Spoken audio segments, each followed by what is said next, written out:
Technical foul. Yeah. Hey guys, how you doing? Welcome to another episode of Teed Up. I'm David. I'm Justin. As always, we appreciate you tuning in. Hope everyone's doing well. Joining us today is a very special guest. He is a former Villanova Wildcat and a 2016 NCAA champion. Joining us today is Darryl Reynolds. Darryl, thank you so much for being on the show.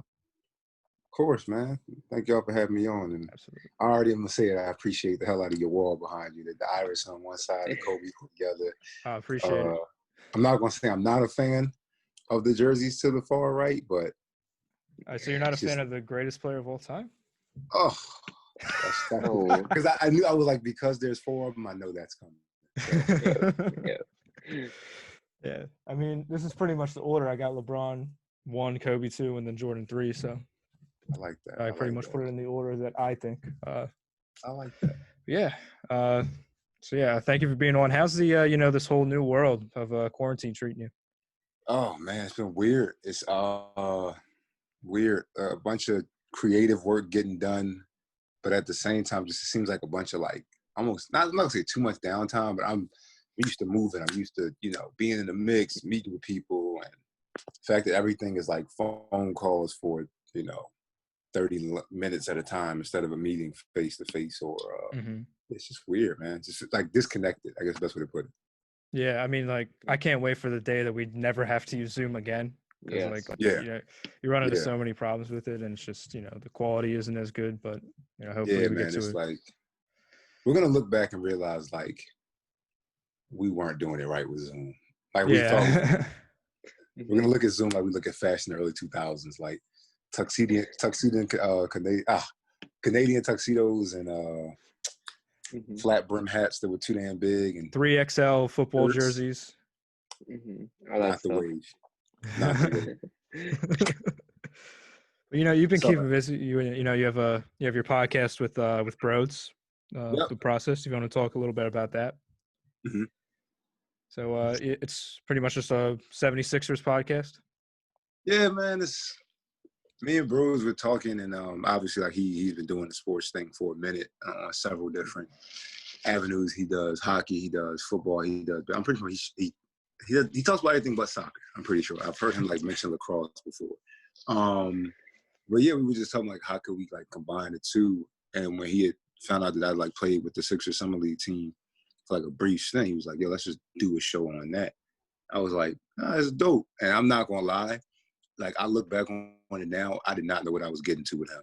Like he's a pro at the sports radio thing, and like what I do as far as interviews is nothing compared to what he does.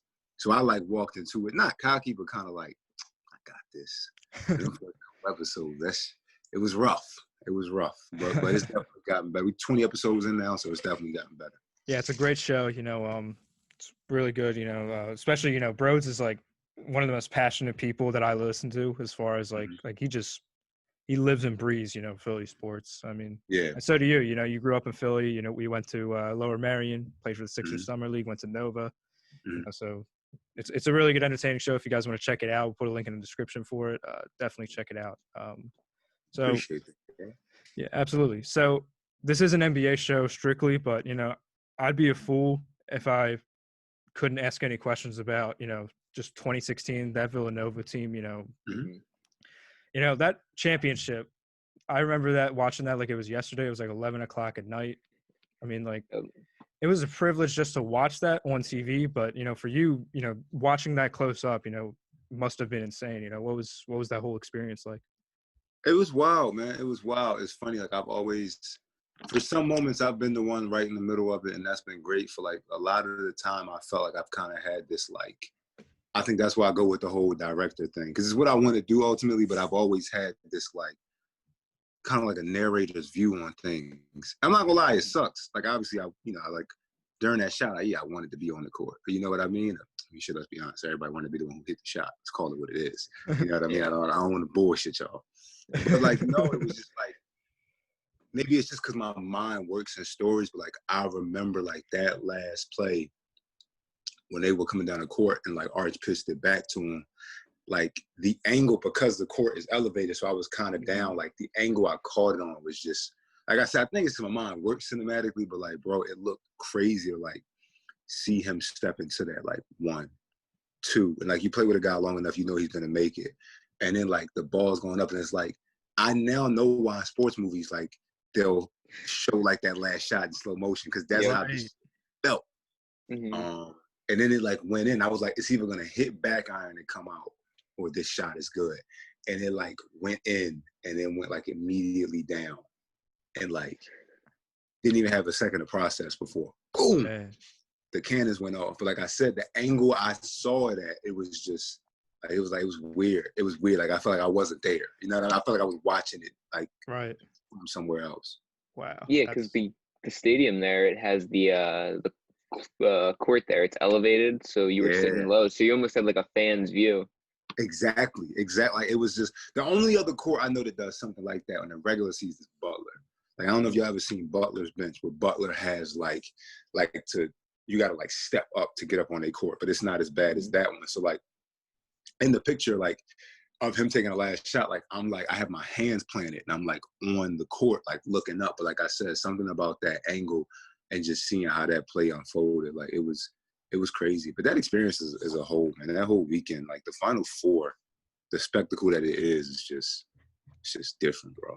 Absolutely. You know, I remember when you guys played Oklahoma, I was at a Sixers game that night. And this is when the Sixers were, you know, a lottery team. This is like the era of the 10-72 Sixers. The tank. And this is the process. Yeah, like the whole process years, you know, like I remember like the best player on the team was like Carl Landry. Like, like no disrespect to Carl Landry, but I'm saying, you know, the way that the team is now and when they were, you know, 5 years ago is insane. But like TJ McDaniel was like the Tobias Harris. Exactly. Mm-hmm. Yep. Exactly. Yeah. But I just remember, like, it was Sixers and Pacers. I was at the game, and every time there would be an intermission in the game, like a break, a timeout, halftime, they would be playing the Nova game, and people would always get louder when they showed the Nova game and the Nova score than the actual, you know, game that they paid their tickets to. So that was insane. The impact that Nova had, like, just that year on, you know, the entire, you know, Delaware Valley was just insane, you know, and you were a part of that. So that must be, you know, amazing, you know, an amazing feeling. It was, man. It was. It really was. It was just, I don't even want to say surreal. I feel like that's so cliche. Like, oh, couldn't believe it. Like, it wasn't that, but like I said, just to see, like, the magnitude of the Final Four. The first time as a player, because, like, you know, the coaches, they kind of saw it. Like there's a graduate assistant. Well, he's the video coordinator now, but he was a graduate assistant when they won in 2018, and his name's Fran Fraschiller's son, and he was talking about, like, how he always saw Final Fours as a kid, but, like, TV really doesn't do it justice. You know, I was like, yeah, I saw him as a kid too, but only on television. But, like, TV does not do it justice, just the way the city that it's in. Like, when I went to the one from Minneapolis in 2019? Yeah, like, it was just like the city's just on board with it completely. Like, I've never seen, even the Super Bowl is not as, like, driven behind that Final Four is. Like, it's crazy. Definitely. Man, so, you know, what ultimately, you know, made you want to go to Nova? Like, what stood out, you know, over Seton Hall or Utah or any other schools that you got offers from? I gotta be honest, looking back on it, it really came down to South Carolina and Nova. It really came down to, because I love Frank Martin, still do to this day, but his coaching style, really not that different than Coach Wright. I think Coach Wright is a little more toned down than Frank Martin, obviously. But I think it was me and his first conversation. He was the first coach that really talked to me, like, about life after basketball. And about, it was just like, it was weird, man. Like, the first time we talked at length, we almost didn't talk about basketball. We talked about, like, just, like, life and, like, very, like, introspective things. Wow. And his understanding of the game outside of basketball and business and just life in general, I was like, this is who I want to play for. You know what I mean? I was like, I'd rather come here and, you know, have him coach me up as a man as much as a player. And I got to be honest, loved him as far as like a life advice, like a father figure type of, life advice, and that I loved him more. I really wasn't the biggest fan of him as a coach, to be honest. Wow. Yeah.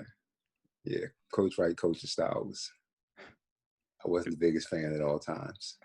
Man. Yeah.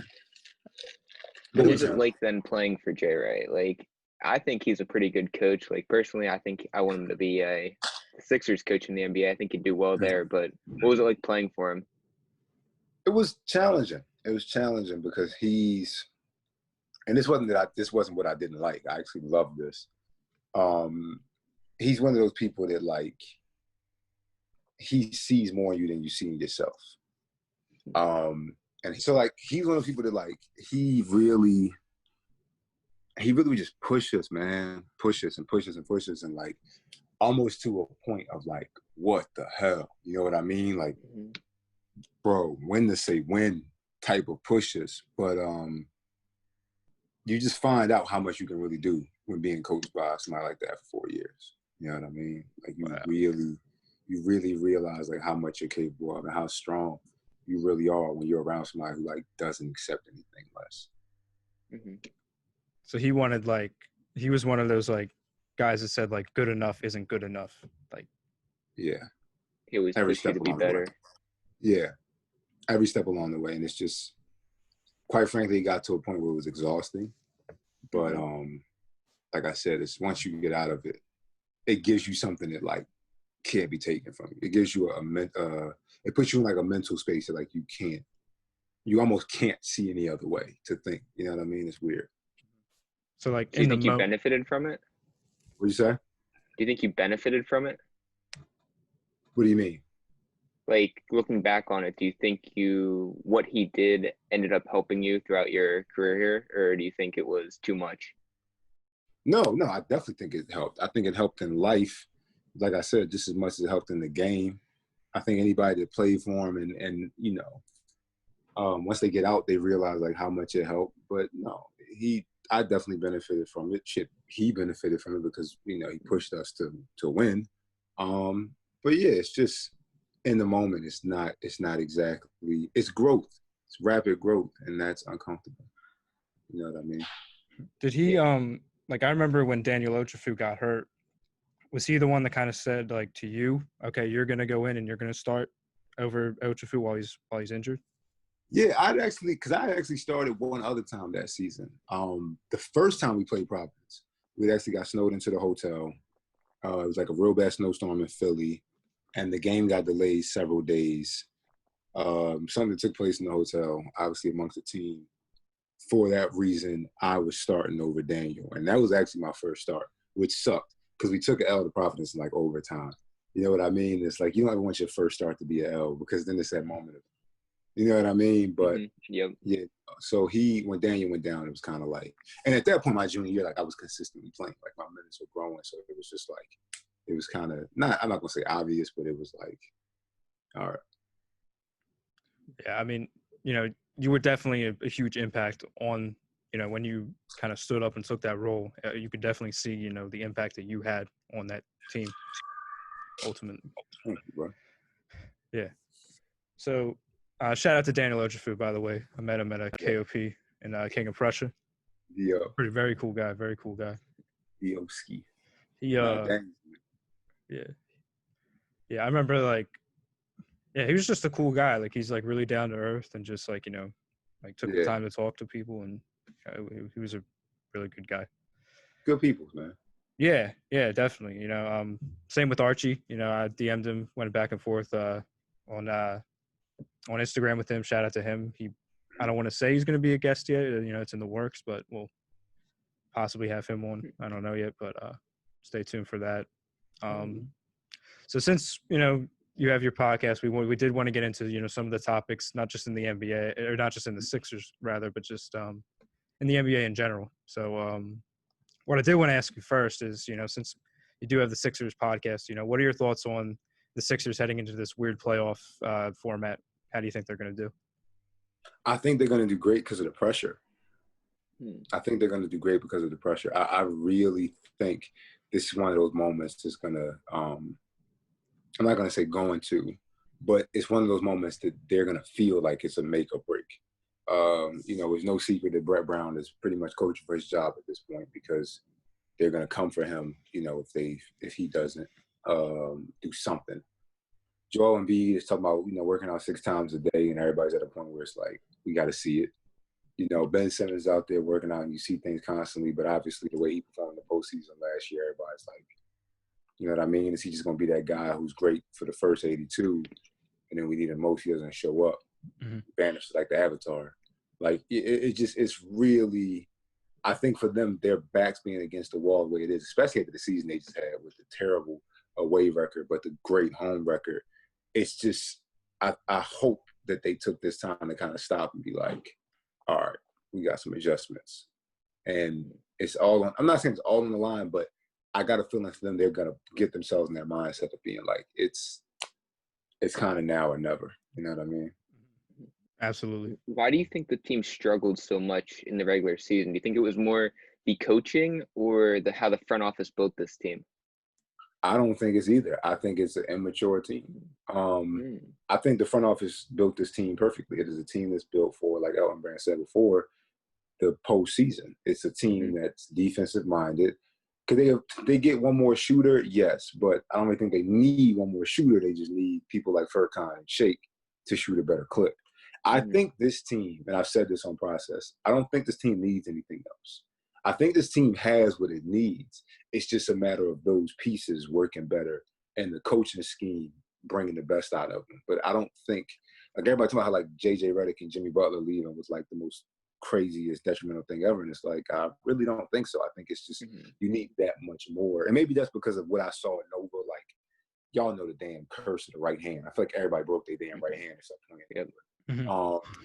And the way that I would just constantly see that next man up, next man up, next man up. Or every time somebody graduated, it was like, oh my God, how are we ever going to get back to this point or that point?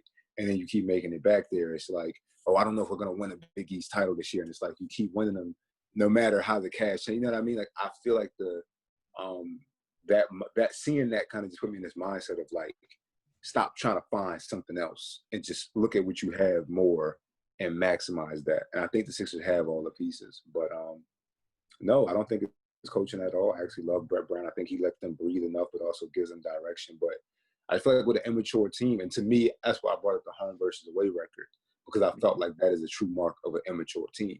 When you're at home, you have your crowd, you're into it. You know what I mean? It's nothing to get up for them because you know that you're going to get loved. And then when you get on the road, you're not as tough. And I feel like that's really what happened this year. And the beauty of a Jimmy Butler or J.J. Redick not being there is that was exposed. It's really like fascinating, honestly, like how a team can do amazing, like so good at home, but have such a horrible road record. It's really fascinating. And I think the best move that we made this offseason, I think he's overpaid, but really getting Al Horford out of Boston was an amazing move. That was just because he killed us. He killed. Thank you. He was like the only, like, to me, it was part of it was the only thing that was going to stop Joel Embiid on that Boston team. But like, I remember like that series last year, like he had like a sequence where like he had scored off like an offensive rebound or something, got an offensive rebound. They come down, the play breaks down, they take it out of bounds. Ben Simmons is passing it in, he gets in the passing lane, goes the length of the court. And like, that to me was like, he's just, and I've always said this about the Celtics organization. Like you think about Kevin Garnett, Larry Bird, Danny Ainge, just Tony Allen. Like they just love Paul Pierce. They just love the role of the disruptor.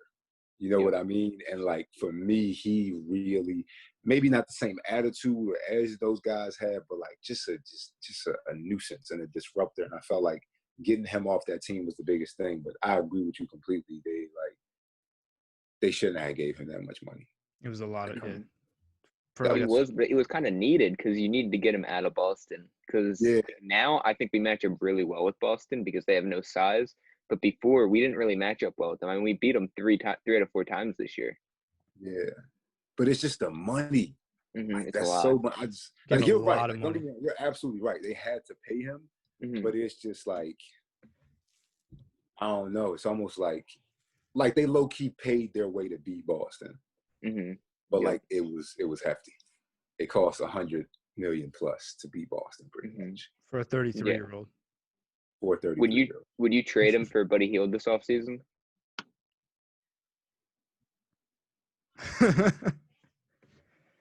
I have not heard about this. Really?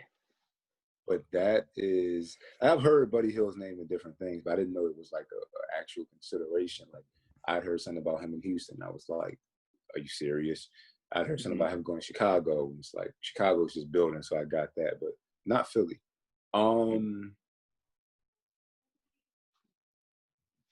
Damn. No. No. Because I think the true value of Al Horford, as much shit as I do give him, or I give the Sixers for giving him that much money, is he's the guiding force for a very young team. Because he's been there. He has enough experience to, quite frankly, be respected. Because it ain't like they don't have guys with experience in the locker room. It's just who is really accomplished.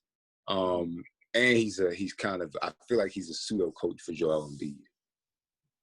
So my proposal was Al Horford for Kevin Love, because you still do get that veteran presence, but you get a better shooter, a better all-around player. I can get behind that. I'm not gonna lie though, the Buddy Hield thing does sound good. Both of them sound good. It's just, I don't know. I just complicated. Yeah, like even Kevin Love is just like, he's a lot of money too. Huh? He's a lot of money too. He's on that big contract. He's a lot of money, and it's like, what do you get defensively out of him? Because that is what I do still like about Al Horford. Defensively, you can get him good. He just doesn't fit this team's offensive scheme. You got a team that thrives in transition, and he's not exactly the fastest guy. He doesn't. He's also been hurt. Basketball. Yeah, injuries have played an effect, definitely. Another thing with the money too is like Tobias Harris. Like, he hasn't really been. He's been underwhelming this season, but like it was one of those like necessary evils. You have to sign him to get to keep, because we had to keep either Jimmy Butler or Tobias or both. Like we had to keep one of them. So so you lose both, then you really did all that for nothing. Yeah, but like I like Tobias Harris. I like him too. I think he's a good third player. He kind of fits that third star role. Yeah, he's just a little inconsistent for me personally. So let me ask y'all this: do y'all think the Sixers can be one of those teams that wins by committee? What do you mean exactly? Like when I look at the Warriors, yes, Steph is at like the helm of it, but all of them kind of seem to take up a different role as far as leadership go. Draymond is obviously the emotional one. Klay and Steph both understand the game on a different level, but I feel like Klay is a little more mechanical. Iguodala had that elder statesman about him, but also a guy who's willing to fall back. But then he wins Finals MVP, so like he obviously knows how to turn it on. I mean, that was just a great year in a perfect storm. But bottom line, it wasn't like a Kobe and the Lakers type of thing. Right. It wasn't like a Jordan and the Bulls type of thing. It was kind of like, I'm not gonna really say the Pistons, but it's kind of like that Celtics team that had the big three, where it was like there's no clear-cut leader or anything like that. Like, do y'all think that the Sixers? Because I feel like that's what they are. I feel like if they stay together and they keep Joel Embiid and Ben Simmons together, and Tobias Harris obviously is here for the long run, and maybe a Josh Richardson roll past something like that, but like you keep this younger core with Matisse Thybulle and Shake Milton and guys like that, I just feel like they have all the makings of being a team that was truly a team effort. And maybe it's because none of them are like just that good head and shoulders over somebody else. Obviously, somebody has to win Finals MVP, but like I think when they do win, it'll be like this was just a team through and through. Yeah, that makes a lot of sense. Yeah, definitely. Yeah, you can go, David. Yeah, sorry for interrupting you, Justin, but like like I think about like the Thunder. Like we were talking about this the other episode.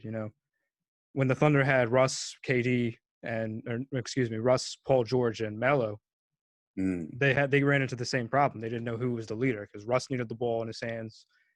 PG needed the ball in his hands. Obviously, Melo's ego is huge because he still thinks it's 2009 and he's still at his prime. So, yeah, that's why that team didn't work out because, they didn't really have a clear-cut leader. And they didn't know, like, what their role was. So I think once the Sixers do that and once people realize, okay, What does Simmons need to do? Does Simmons need the ball in his hands more than Embiid? Once they figure that out, and I think that's kind of on Brett Brown to do. I think once they figure that out, we can, meet the expectations that we had. Yeah. I like that. I like that. What are your thoughts? Yeah, I agree. I think it's kind of the same way. They need that system. Like nobody's really a star on that team, and they all kind of have their own roles. Like Ben Simmons is not going to shoot threes, so you got to get the floor spacers out there. Like none of them are all around dominating players outside Embiid, I think. So I think they just need to find their roles. And once they do, I think they will click, but they've kind of struggled to find what their roles are. So I think if they can find their roles, it will work. But so far they've struggled. And I think that is on coaching. I think Brett Brown's kind of not put them in the right spots and right situations to succeed. Yeah.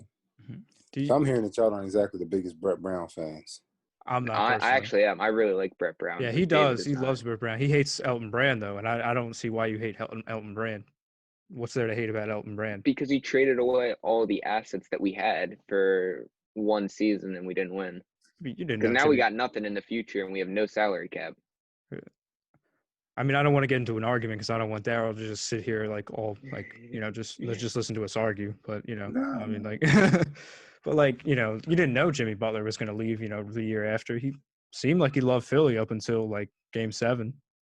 Yeah. Well, yeah, obviously not. But I mean, I don't know. I think it's a mix of front office and because I think I like the Al Horford signing, but I would have taken a different guy, a different center that we could have signed, and then use some of that money to sign a shooter last offseason or bring back JJ or something like that. And we could have needed that. We needed that floor spacing, basically, I think.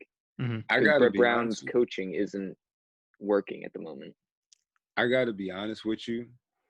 As much as I love JJ Redick, I think the issue was and obviously it could work because it worked for the Warriors with certain players. They were trying to hide on defense. He was such a liability on defense. So absolutely, 100%. So bad. So to me, it's all right, yeah, that this guy is going to get you somewhere between 13 and 17 points a night, but you got to be prepared for his man to give. You got to be prepared for him to give that up. So it's what are you really getting? That's true because they had to bench him. Huh? In the playoffs last year, they were having to bench him at the end of the games because he couldn't stay on the court defensively. Because he couldn't stay on the court defense. That was why, when he was Jimmy Butler. Come on, let's call it what it is. I don't think there's a Sixers fan out there who can truly say F Jimmy Butler. It's decision, his antics, but as far as his attitude and his ability to show up, how many clutch shots did he have? No, so many. Dude, Jimmy Butler. I miss him every day. Yeah. Just wake up in the morning and say, damn, we had Jimmy Butler. We had Jimmy Butler. But JJ Redick was just to me, I've always, to me, if a player breaks even, it's what are you really getting? You know what I mean? Right. I'd rather a Dennis Rodman where it's I couldn't throw him the ball to save me, his, and his mother's life as far as offense goes, outside of a lob or easy dunk or something like that. But I know defensively he got us. I'd rather Tony Allen. Mm-hmm. Yeah, and one thing that JJ Redick did that I really didn't like is he would never be a catch and shoot guy. He would always get the ball, dribble once, and then do a fade away, a fade away for three. Yeah. If he just did the catch and shoot, he probably would have been a lot better and a little bit more consistent. I mean, obviously, Darryl, you played college and you played in the summer league, and professionally in Poland. So I don't know the fundamentals like you obviously. I'm pretty good in the driveway though, but I do know it's better to shoot the catch and three. You know what I mean? No, facts, bro. Shooters shoot off for rhythm. That's why them just stepping into a shot and 1-2 and it's so good. That's what makes a Kyrie so interesting or dangerous. That's what makes a Kawhi so interesting and dangerous. The fact that you can dribble, move. That's what the ISO game is. It's the fact you can do that and still get off a shot. But pure shot, people consider shooters like Klay Thompson.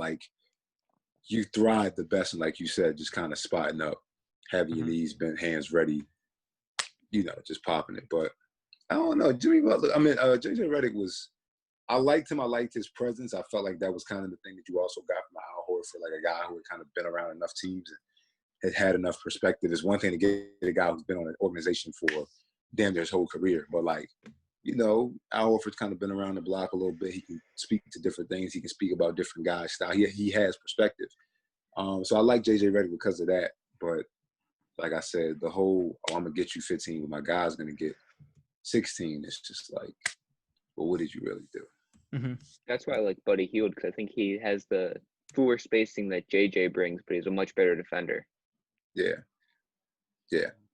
Buddy, I'm not shutting down either one of them. You know what I mean? That Buddy Hield and Kevin Love are both great prospects. It's just like I said, for me, it's kind of like, man, figure it out.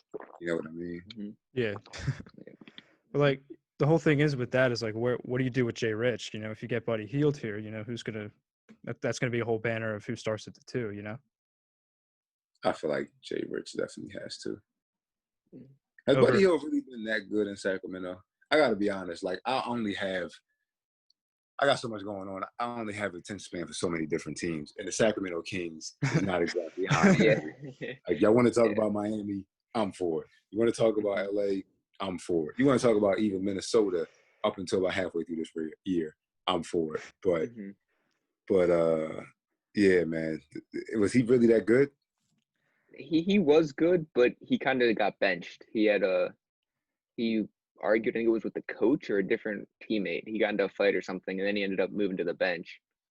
But I mean, I think his ability would work well with Ben Simmons, whereas Jay Rich kind of clashes. I think Jay Rich would be better as a sixth man, kind of that guy that can run the offense off the bench with Shake. The two of them, I think they'd be a good combo. I do like that. I like Shake too. I'm a big fan of Shake. Number one, because his nickname. Anybody named Shake, how can you not be a fan of? But like, yeah. I mean, like, he just, like, you know, came from nothing. You know, he started in Delaware and just worked his way up, man. Like, and I told people, and I'm not just – I seriously did this. I swear to God. I told people, like, last year, I'm like, dude, Shake Milton's going to be good. Like, Shake Milton's going to be a really good player. And now people don't believe me because they're like, oh, you're just saying that because he's good. But I was saying that. What do you think Matisse Thybulle's going? He needs to improve his offense. I love him. I love his attitude. I love his defense. He's a scrappy player, you know, but – I think he needs to improve on the offensive side. Yeah, his offensive game is very raw still. I mean, his defense is good, but he's still kind of young. He makes a lot of stupid fouls, and he's very aggressive. So I think he needs to work on that. But I mean, the potential is there. He could be a really good role player for this team in the future. Yeah, absolutely. What about you? What do you think about Matisse? I like him. I kind of see like that Ron Harper role on the Bulls. I'm trying to think who was like this guy. Tony Allen, maybe? Nah, not Tony Allen, because he does have he does have an offensive game. He can shoot a three. Just not consistently, but yeah, I like him. I feel like he's gonna be around for a while. Yeah, I think we'll keep him for a while. I just, you know, like I said, I think he needs to improve his offense. Yeah, definitely. Yeah. So we just talked about a whole bunch of Sixers stuff. If you want to hear more Sixers discussions, you can check out Darryl and BRODES podcast, Processed. We'll put the link in the description for that. But we did want to move on to – there's been a lot of talks about, like, these notable free agents. You know, Jamal Crawford's been in the mix, Swaggy P. You've seen him in the gym recently, J.R. Smith, DeMarcus Cousins. You know, Darryl, since you're our guest, I want to get your thoughts. You know, where can you see these guys going? I mean, LA is pretty much a front runner for all these guys. So what are your thoughts on that? LA is just like a refugee camp.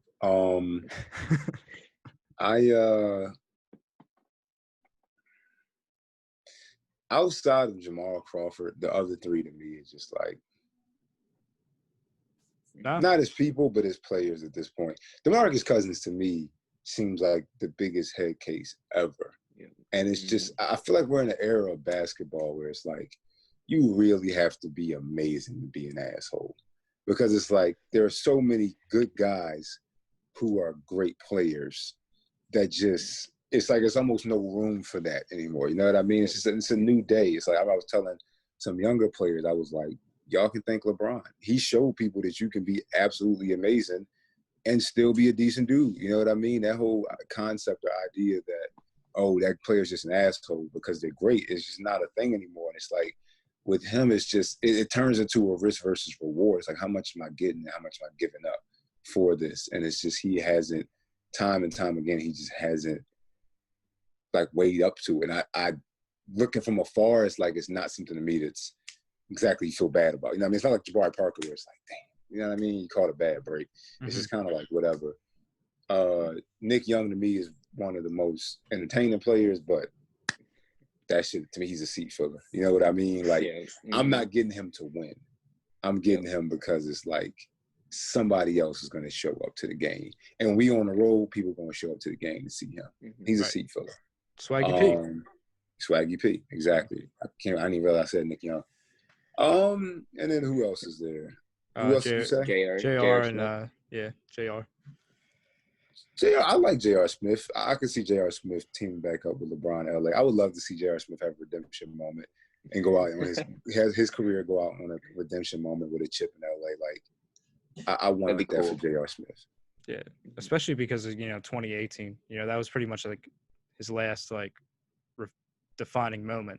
Like I feel like nowadays, people that watch the game today, the younger guys, they didn't watch J.R. Smith like, I guess, quote unquote, in his prime, like in Denver and in New York. Yes. I mean, he was good. Like he was a pretty good early player. New York, Denver, and early New York. Like J.R. Smith used to be a cheat code, yo. Yeah. Like he used to be like, he used to be a cheat code. So like I said, the only one out of that group though, Jamal Crawford.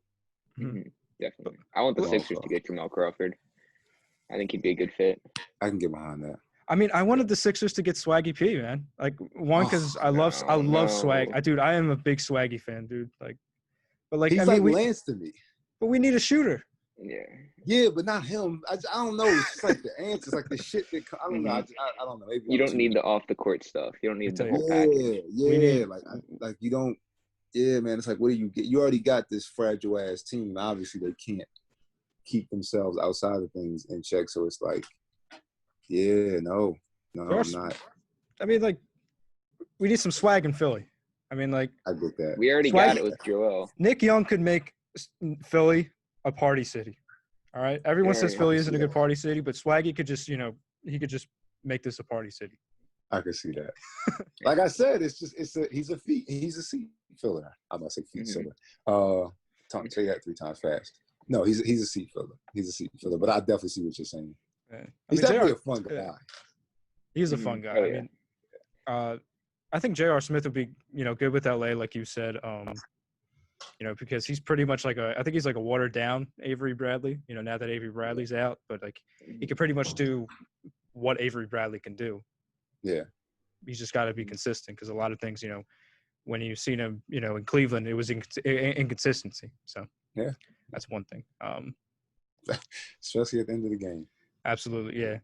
That shit was rough. Yeah, but like like I was saying, that's like these young kids that they don't know about J.R. Smith, and it sucks because one play just Like that's what they know him as. They know him as the Henny guy. Yeah, they know him as the guy that was high in game 1. That meme. They know him as the LeBron, like the LeBron meme, like the So.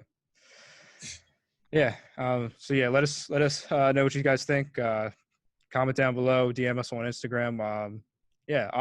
Great episode. We're probably gonna wrap this up. Definitely a great episode. Darryl, thank you so much for coming on the show. Definitely check out the Process podcast. We'll put the link in the description for that. Thank you guys so much for watching. Have a good one. Peace. Oh man.